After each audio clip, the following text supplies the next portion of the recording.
Guys, কি খবৰ? আপোনালোক সকলো ভালে আছেনে? আশা কৰোঁ সকলো ভালে আছে। আজি মই আকৌ আহিলোঁ নতুন এটা ব্লগ লৈ। আশা কৰোঁ আপোনালোকে চাই ভাল পাব। চাওক, ৰাতিপুৱা বতৰটো কেনেকুৱা আছে। আজি উঠোঁতে অকণমান দেৰি হ'ল। 9টা বাজিলে, 9টা বজাত উঠিলোঁ। 9টা বজাত উঠিলোঁ। কালিৰ পৰা বতৰটো বহুত বেয়া হৈ আছে। মোৰ মানুহজন চাহ পানী খাই পেলাই কামলৈ গ'লগে।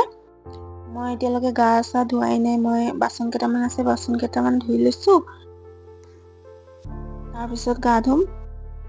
ঘৰ সৰা মোচা একো হোৱা নাই। আজি দেৰি হৈ গ'ল উঠোঁতে, সেইকাৰণে। এতিয়া মই গা পা ধুই মেলি আহি গ'লোঁ।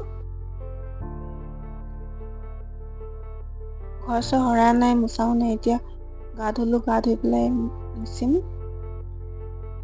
এতিয়া চাওক, মই আকৌ বিছনাখন পাৰিব আহিলোঁ। মোৰ এতিয়া ঘৰ সৰা মোচা হৈ গ'ল। খিৰিকীখন খুলি দিছোঁ।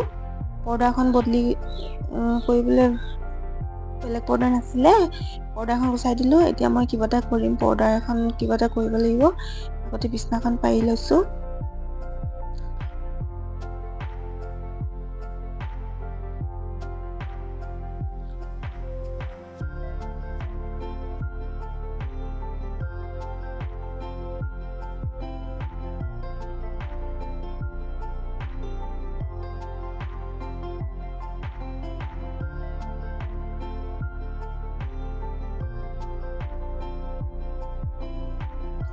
আজি বিচনা চাদৰখন চেঞ্জ কৰি দিলোঁ। গাৰু কভাৰ লগাই দিছোঁ গাৰুকেইটাত। যিহেতু বৰষুণ দি আছে দুদিনৰ পৰা, বতৰটো বহুত বেয়া। কাপোৰ কানি ধুলেও নুশুকায়। দেখিছেনে বাৰু কেনেকৈ বতাহ মাৰি আছে? বাহিৰত কাপোৰ মেলা আছে, আপোনালোকে চাই পেলাই বুজি পাইছেই। কাপোৰ কানি ধুলে নুশুকায়। আৰু এইফালে আহিলোঁ, মোৰ এটা পুৰণা নাইটি আছিলে, সেই নাইটিটোকে কাটি লৈছোঁ। কাটি পেলাই মই এতিয়া সেইটোকে খিৰিকীত লগাবলৈ মই পৰ্দাৰ বনাম। চাই থাককচোন কেনেকুৱা লাগে। আগতে মই কেতিয়াও বনোৱা নাই বাৰু। মোৰ আইডিয়াটো দিমাগত সোমালে, সেইকাৰণে মানে কাটি পেলাই লগাইছোঁ। চাওকচোন কেনেকুৱা লাগিছে, ভালেই লাগিছে নেকি? মোকতো ভাল লাগিছে। ইয়াত এতিয়া হাফ কাৰ্টেন এখন লগাবলৈ আছে।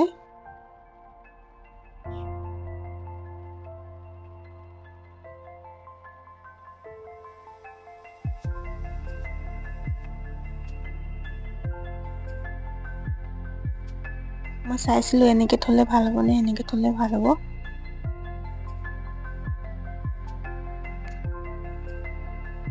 এনেকেই থৈ দিলোঁ আৰু।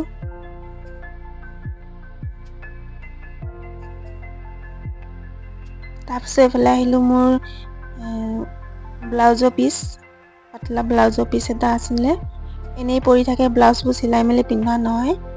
মইতো ইমান শাৰী চাৰী নিপিন্ধোৱেই।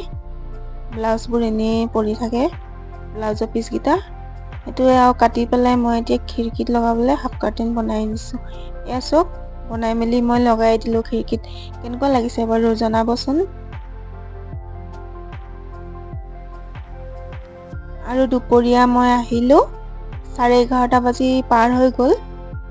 12টা বাজিবই হ'ল। এইফালে মই কুন্দুলি কাটিবলৈ আহিলোঁ। কুন্দুলি আলু কাটিছোঁ আৰু দুপৰীয়া ভাত সাজ বনাম এতিয়া। যিহেতু মানুহজন মোৰ 1টা বজাত ভাত খাবলৈ আহি যায়, সেইকাৰণে 1টা বজাৰ আগতে মই ভাত পানী বনাই ৰেডি কৰি থ'ব লাগে। এইটো মই বুলি নহয়, চবৰে নিয়ম হয়। চবৰ মানুহজন কামত যায়, ঘৰত কামৰ পৰা অহাৰ আগতে ভাত পানী বনাই ৰেডি কৰি থ'বই লাগে। তাৰপিছত এয়া চাওকচোন, এতিয়া মোৰ ভাত পানী বনাই হৈ গ'ল। 1টা বাজি পাৰ হৈ গ'ল। এতিয়ালৈকে বৰষুণ যাক দিয়ে আছে, কিন কিনকে। বতৰটো বহুত বেয়া। এনেকুৱা বেয়া বতৰ কৰিলে ন, বাহিৰত ওলাব মন নাযায়, ক'তো যাবলৈও মন নাযায়। বতৰটোও ঠাণ্ডা কৰিছে। এদিন গৰম পৰিলে, ভালকৈ ৰ'দ দিছিলে কাৰণে, আৰু দুদিনৰ পৰা ঠাণ্ডাই পেলাই আছে। চাওকচোন বাৰু কিমান বৰষুণ। ভাল নালাগে বেছি বৰষুণ দিলে। আজিলৈ ভিডিঅ'টো ইমানতে সামৰিছোঁ। ভাল লাগিলে লাইক কমেণ্ট কৰি দিব, কাষতে থাকিব। Bye bye.